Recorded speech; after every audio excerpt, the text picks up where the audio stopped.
So I would like to start actually the lecture with finishing the previous one. I meant also to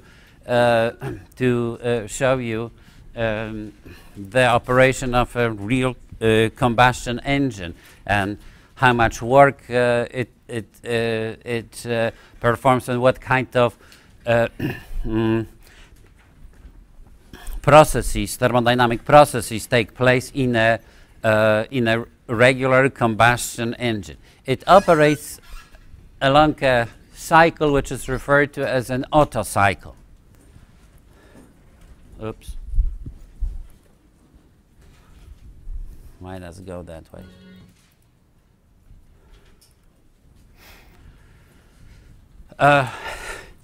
The process involves two isobaric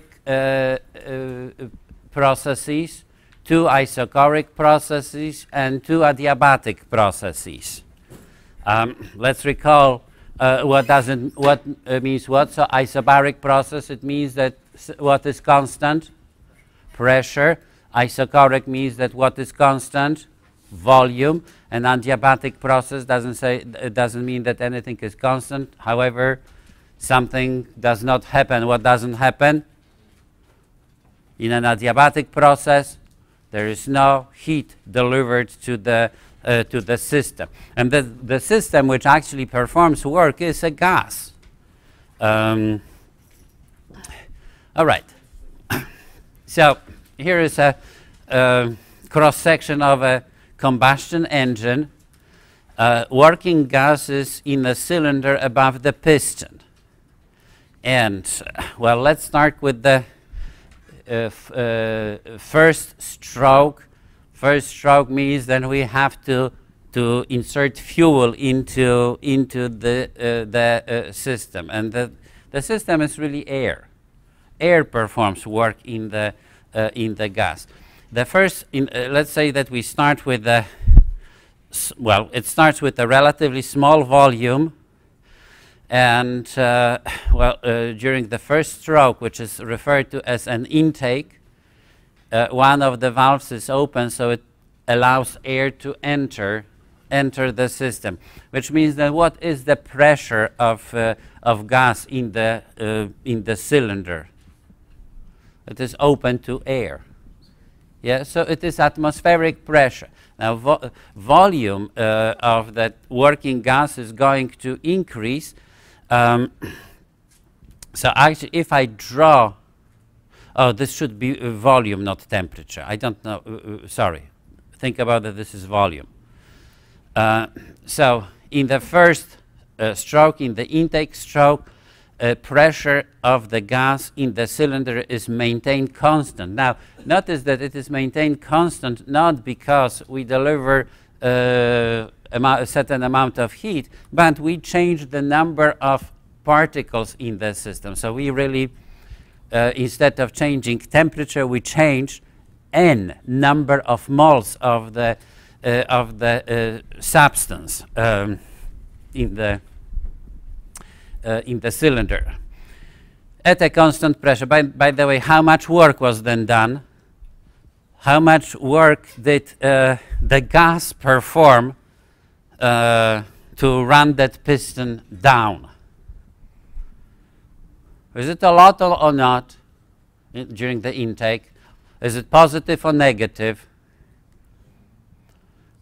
Well, let's see it. Which way the piston moved? Down. Piston moved down. And the force exerted by the gas was which way? Which way? Why?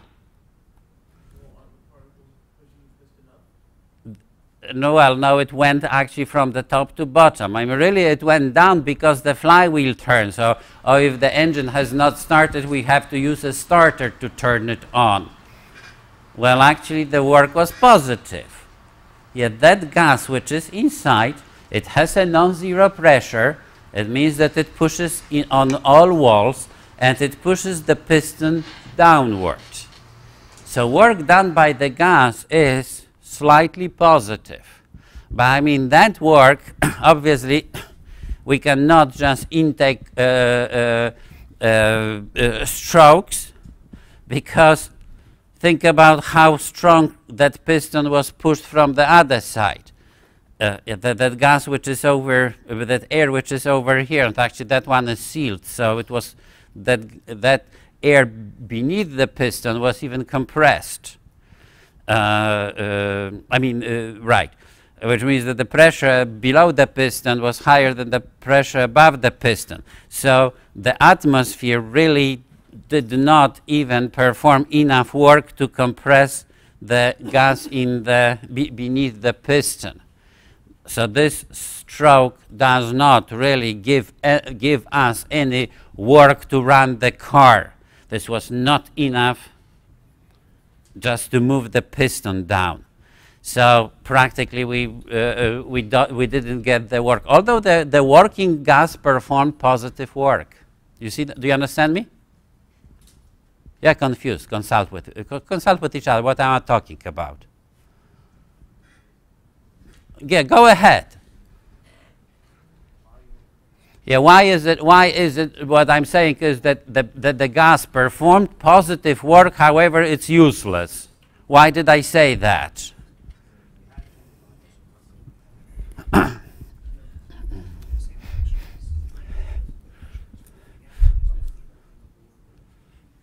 All right. Somebody will volunteer to say it. How about you? Can you say it?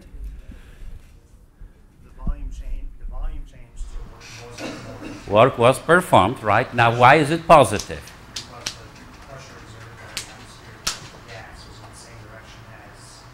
I mean, pressure was not in the same direction, but the force resulting from that pressure was in the same direction as the displacement of the piston, right? Correct? But it's a negative because that force is countering it. Yeah, because on the other side of the piston, we have much bigger force than on the top. So really the engine does, as the whole, doesn't perform much work. Okay.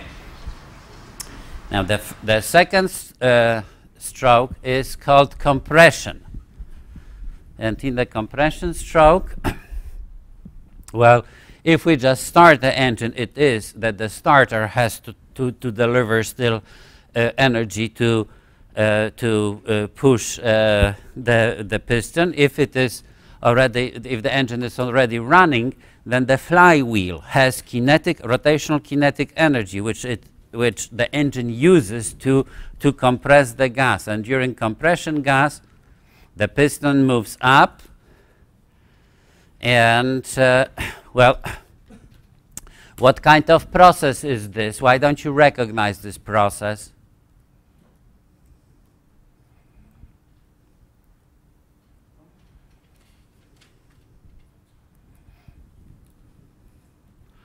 Well, it's one of those four processes which we discuss for an ideal gas. So it is either isothermal, isochoric, isobaric, or adiabatic.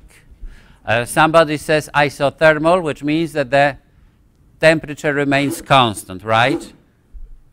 Why do you think that it is isothermal? Because pressure and volume changes, but this is not a good argument.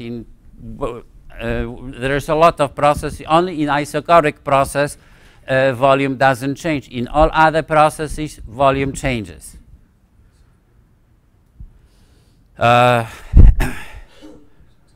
actually, this stroke was exactly the same as when Mark was squeezing the bicycle pump. So we have here an alternative idea that it is not isothermal but adiabatic. All right, so we have two suggestions so far. Well, how about, is it maybe isochoric? No, because volume changes. How about isobaric? Pressure changes. All right, so it's isothermal or adiabatic. Well, it's adiabatic. During this time, there is no heat delivered to the gas. Gas is compressed, and actually temperature of the gas can increase. Well, in fact, actually, since I didn't mark a spark plug over here. This is diesel engine, and the pressure would, during this adiabatic process, the squeezing is so high that it's not a diesel engine. I forgot just to put the spark plug. Because at this moment, in a diesel engine, the pressure, the temperature of that air over here is so high, then when the diesel is injected, because about this moment, diesel is injected into this compressed gas, and it ignites. Practically almost, you can think that it spontaneously ignites. You don't have a spark plug over there. It is that hot air already causes the ignition of the injected fuel. But in a regular combustion engine, this is the moment, well, the cylinder over here is sealed at this moment. So now the gasoline or the gasoline vapors over here are ignited, increasing the temperature of the gas here. This is the beginning of a stroke, which is referred to as work. So at the beginning of the stroke, gas is ignited, its temperature goes up, and automatically pressure goes up. What kind of process is this? Isochoric. This is an isochoric process. Heat is delivered to that air from the gas vapor. Temperature increases and pressure increases without changing the volume. So now we have high pressure. By the way, up to this point, figure out if the work done by the gas is positive, negative, or zero. So we see that during the intake was slightly positive work. Now during compression, work done by the gas was positive or negative? Negative, correct, because the displacement of the piston was opposite to the direction of the force. Now, in terms of magnitudes, or absolute values, which work was greater?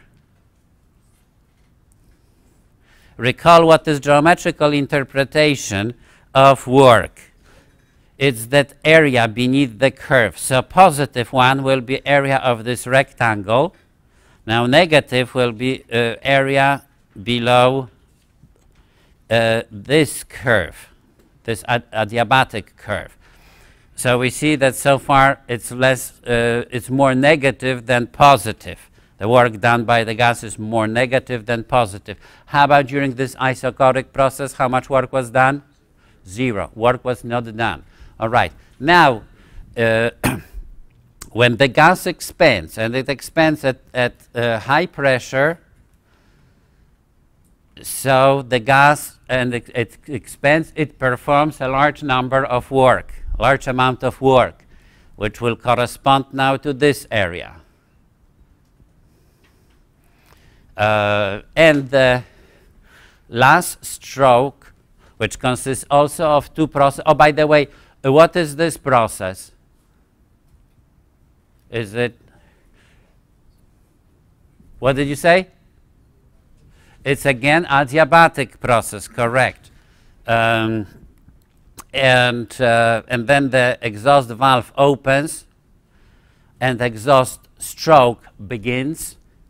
When this valve opens, pressure here immediately drops to atmospheric pressure, and it's again not by cooling of the gas, but just reducing the number of particles in the gas, and at the same time heat runs away from the engine through convection. And the piston now goes up along this curve.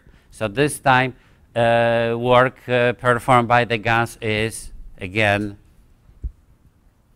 negative but small. All right, so So the net work in entire cycle, because now again intake begins.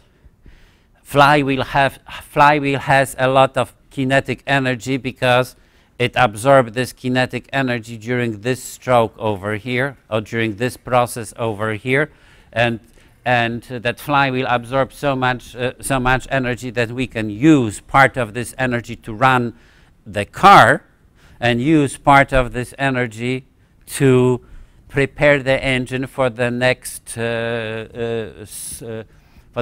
stroke. So the amount of work which the combustion engine performs is the resultant work. The total work is represented by this area over here. So actually, we can see that the larger difference in pressure between these two adiabatic processes, the more work is done. Also, we can think about stretching this figure sideways. Yeah, so if the ratio of those, I mean, if it is white, we can increase amount of work or affect work by stretching this plot this way or this way. In order to have it this way, it means that we have to have as high temperature difference as possible. Now we are stuck with the cold temperature because it's the temperature of the air which we get into the car at the beginning. Now this one depends on what? How can we affect that, and do we affect actually these? How? Size of the cylinder, correct. If we run a vehicle a vehicle which does not require a lot of work to run it, can we think about a vehicle which has a combustion engine and doesn't require a lot of work? A what? A lawnmower, correct. For example, a lawnmower can have an engine with a relatively small cylinder. So that the difference between these two volumes is not that big. Now, how about if we think about vehicle which has this type of an engine and requires a lot of work? And it's not automobile or even truck. I think that there are bigger engines than these. A what? A bulldozer. I think that there are even bigger. I mean, where are the biggest engines? Ships, correct. Not rockets. Rockets don't use combustion engines. Yeah, but ships.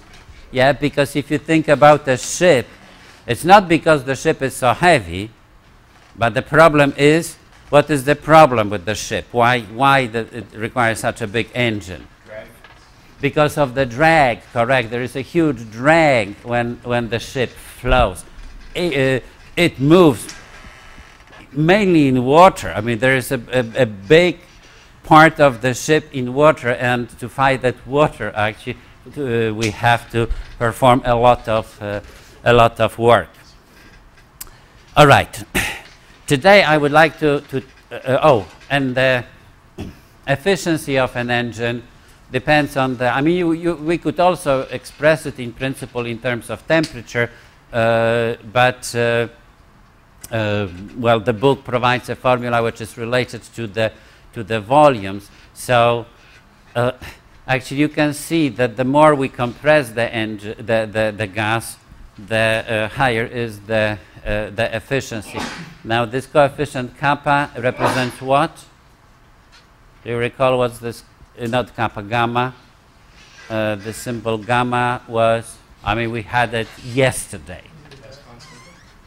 It's not gas constant, but it's somehow related. Yes, so it depends. It's a ratio of molar heat capacity at constant pressure over molar heat capacity or at a constant volume for a working gas. All right. Today I would like to, because so far if we look at the laws which we discussed so far, well, we saw that for example, temperature, when temperature of two systems are equal, that on average the system is not going to transfer heat. The two systems won't transfer heat. But in principle, the laws which we discussed so far does not exclude a process that we will, let's say, place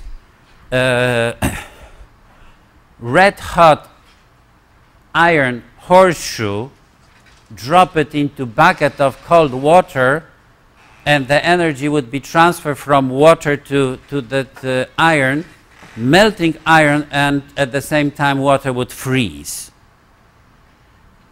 First law of thermodynamics does not prevent it, and zeroth law of thermodynamics doesn't prevent it either, because the zeroth law of thermodynamics really introduce one concept of temperature. Now we introduce temperature in such a way that so far that if the two systems have the same temperature, they will not transfer energy, but red hot horseshoe has much higher temperature than water, so maybe it will start, it's not equal. We didn't say what happens when this is not equal. I mentioned already that in reality, if the process does not involve work, then the heat is going to flow from higher temperature to lower temperature. But in order to formalize it, we have to introduce a law which states that. Now that law is called second law of thermodynamics, and contemporary version of the law involves a physical quantity which we have not discussed yet. It uses a concept called entropy, and entropy, the concept of entropy can be introduced only because of a particular fact. What happens if we calculate integral? I mean, if we start from a certain state and we have a certain cycle, so the system comes back to the same state, and if this process is, we call it a quasi-static process. I wasn't probably sure, but so far when we discussed processes, all the processes were quasi-static. Now, quasi-static process means that actually it goes through equilibrium states with its environment all the time. So, for example, if we heat an object, we have to heat it sufficiently slowly that the system has fixed temperature, so a uniform temperature. We cannot have one part hot and one part cold. Also, let's say that if we expand the gas, we cannot pull piston so far that this gas has hard time to follow the piston. It has to be, because then we don't even know what is the pressure inside in that gas. Some of that gas is going to be compressed, some of that gas is not going to compress. So really, that gas wouldn't have even pressure. The same thing in temperature. It is important that in quasi-static process, entire system has those parameters equal. All right. Oops, wrong mouse. So, if we take such a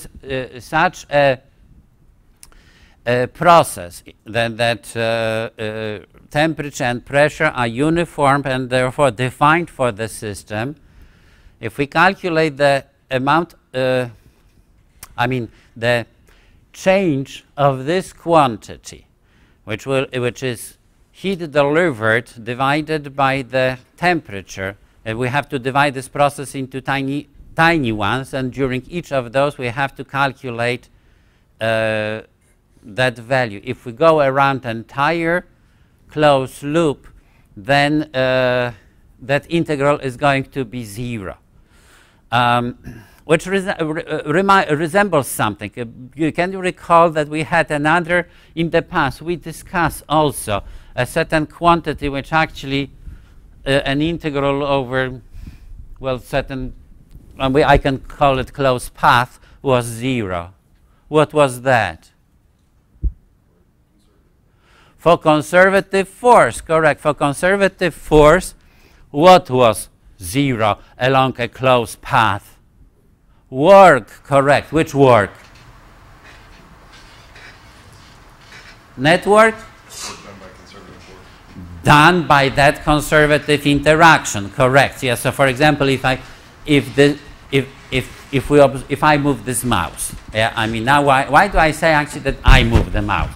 Because really I adjust the forces to make this motion. However, I'm not really the only object which affects the motion.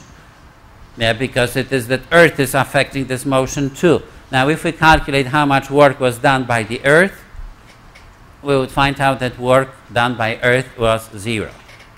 How about my work?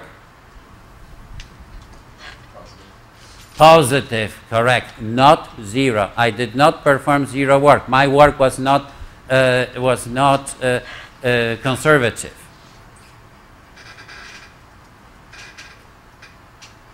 I mean,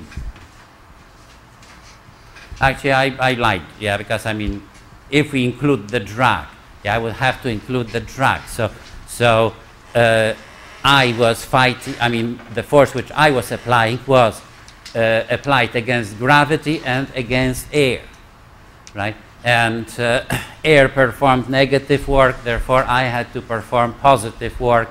Earth performed 0 work. All right. So, do you remember actually what? Yeah. So because of that fact, in the past, we were able to introduce also a certain function of position. That function of position was referred to as potential energy. So we were able to introduce concept of potential energy. Now, equivalent to that work along the 0 work along a closed loop, we had what was the definition of, it could be used as the definition, but we didn't use as a definition of conservative interaction. We used something else for the definition of conservative interaction. What was that? That work did not depend on the path from one point to another point. Well, so over here, we can also think about it that the value of this function, change of value of this function from this point to this point must be opposite, I mean along this path must be opposite to change in the value of this function along this path. Which means that if I calculate it that way, I should get the same value. So actually I could say that the above integral from the initial state to the final state does not depend on the process, and therefore we can introduce a function. We call this function entropy, and that function, like potential energy, although it is measured in different units, depends only on the state. So in each particular state, in other words, on this graph, at each location on this graph, we have a particular value of entropy. Well, formal definition of entropy, in our program we use macroscopic definition, and it says that the change in entropy between two equilibrium states is given by the heat transfer in a quasi-static process leading from initial state to the final state, divided by temperature of the system. So this is change in entropy along a tiny process leading from one state to a state which is very close to the previous one. If I have now two states which are kind of far apart, I would have to integrate this function from initial state to the final state to find out change in entropy of the system. Microscopic definition. Oops, sorry.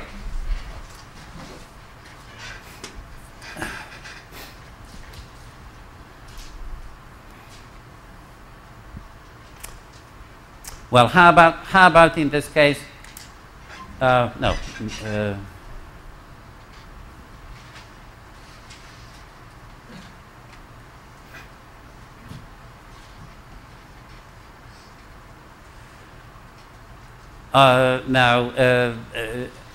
Entropy actually is, I even don't know if it is a physical term. To me, it's really a mathematical term. It says if we have a certain system, what are the options for the system? The more options for the system we have, the higher is the value of entropy. So it is also including theory of information. It's in probability theory. This function, I met this function in other places than thermodynamics. All right. Is it okay to go to the next slide now? Okay, thanks. So if we look at the microscopic picture, the definition of entropy, which you just saw a moment ago, is consistent now with this definition, which involves Boltzmann constant, and Boltzmann constant is related to gas constant. It is like a gas constant per particle.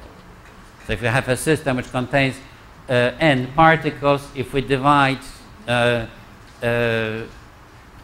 if divide it by the number of particles, we will have no, this is something wrong. This is Avogadro number.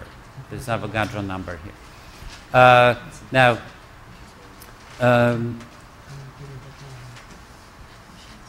we have to multiply this Boltzmann constant by logarithm of a function which is called the statistical sum. And statistical sum says how many options do we have for a particular configuration. We can think about, let's say, about that we have 5 dice. And I will tell you now that the sum of whatever you see is 5. How many configurations can you figure out for those dice? Yeah, there are 5 dice, and the sum is 5. The sum of the numbers on top. Think about in how many configurations you can assemble this system. How many? Just 1. On each die we have to have 1. Well, it means that this W over here is 1, and the entropy of that system is 0. This system, we have a perfect information. We know exactly what is the state of that system. Now, how about if I say that the sum is 6?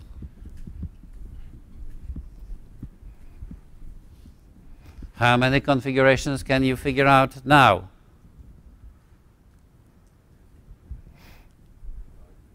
5, correct, because it means that you have 1 on 4 dice and 2 on 1 die. Now there are 5 dice, so that 2 can be on any of them. Well, I will have to put 5 over here, therefore.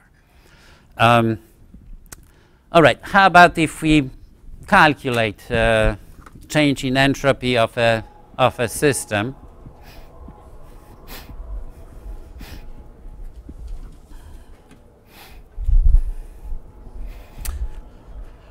Why don't we first consider a process which is a very simple process? So let's say that we have an ice cube of a given mass and it melts.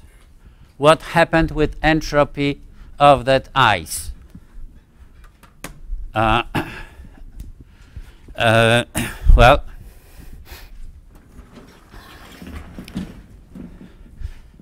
so in this process, change in entropy is going to be integral from the initial state to the final state of heat delivered in a quasi-static process, which means that we have to melt it slowly, divided by the temperature at which this differential heat was delivered. All right, help me to integrate that. Let's see, can we maybe take out constants first in front of the integral? Are there any constant in this expression? 1 over t is constant, correct, because during the melting process, temperature maintains constant, and this is temperature of the transition. So for water, what should I put over here? Now, capital T means that temperature has to be expressed in Kelvin. So this is absolute temperature. Make sure that you put kelvins, the temperature in kelvins, not in Fahrenheit or Celsius. It has to be in kelvins. So what would we put here? 273. 273. And now I will have integral. Oh, well, how about if we integrate the rest? Yes, so then I will have integral of heat delivered in that entire transformation. How much heat is delivered if we yeah, so we don't need to use fundamental theorem of calculus over here. Doesn't make sense, because the remaining integral is just heat delivered during the process. How much heat is delivered during that process? It's mass of the ice cube multiplied by latent heat of water. So this is what would happen with the entropy. Now, during this process,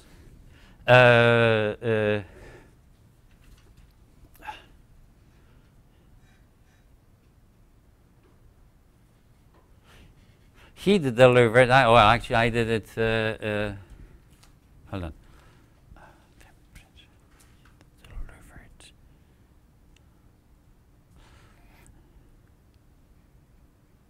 All right. During melting, heat is delivered to the ice. So, and when we calculate entropy, it has to be heat delivered to the system. So this value over here is positive all the time, right? Which means that when the ice cube melts, the entropy of that water increases. Now think what will happen if we make ice cubes. If we put water now and put it in a refrigerator or the freezer, and it freezes, what will happen with the entropy?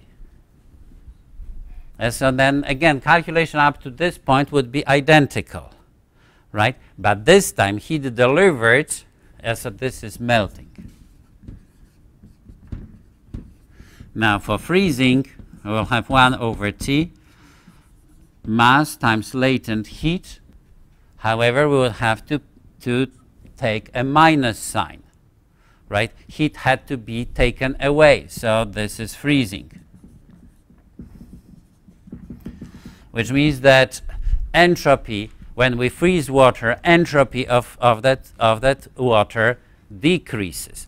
All right, now how about if we think about a little bit more complicated process, and let's say that we heat up water. Again, from let's say initial temperature to final temperature. We have a certain amount of water, we have m grams of water, and we change temperature from T initial to T final. So change in entropy, in this case, will be again integral from initial state to the final state of heat delivered during the process. Quasi-static process, we have to imagine that we heat it up slowly so that temperature of entire water is uniform. And let's think, can we take out constants? We say no. Why not? Because now temperature is varying, correct. All right, so this is variable, this is variable. However, heat delivered in order to increase temperature by amount dt, I can relate it to change in temperature, heat delivered over here. So it will be specific heat of water multiplied by mass of the water which we use times change in temperature, and this is divided by temperature. And well, now I have to make my mind about the limits. So first I have to choose my variable of integration, and I see that the only variable is T, which means that I will express it in terms of temperature. So initial temperature, final temperature. Now can we take out some constants in front? Correct. Specific heat of water and mass of water. And, well, now we will have to integrate function 1 over t with respect to t. I suggest that we use fundamental theorem of calculus now. What is indefinite integral of 1 over x? Logarithm of x, which means that over here I'm going to have logarithm of t in limits from t initial to t final. So I will get Cm logarithm, and now I have to plug in those two values to get the difference between logarithm, and the difference of logarithms is equal to logarithm of a quotient. So I will write it down in terms of a quotient. All right, so if we heat up water, change in entropy of this water is going to be positive, negative, or 0. I mean, from our calculations. Let's take a look at this. So if temperature increased, this coefficient is positive or negative? Positive. This one? Positive. Now, if we increase temperature, it means that this quotient is greater than 1. If this quotient is greater than 1, logarithm of a number greater than 1 is positive, which means that when we heat up water, and actually no matter what object, whenever we heat it up, its entropy increases. How about if we cool it down? Why? What will be negative over here? The logarithm, correct, because if final temperature is lower than initial temperature, logarithm of a number less than smaller than 1 is negative, so entropy decreases. So when we cool off object, its entropy decreases. And tomorrow we will be talking about entropy of the entire universe.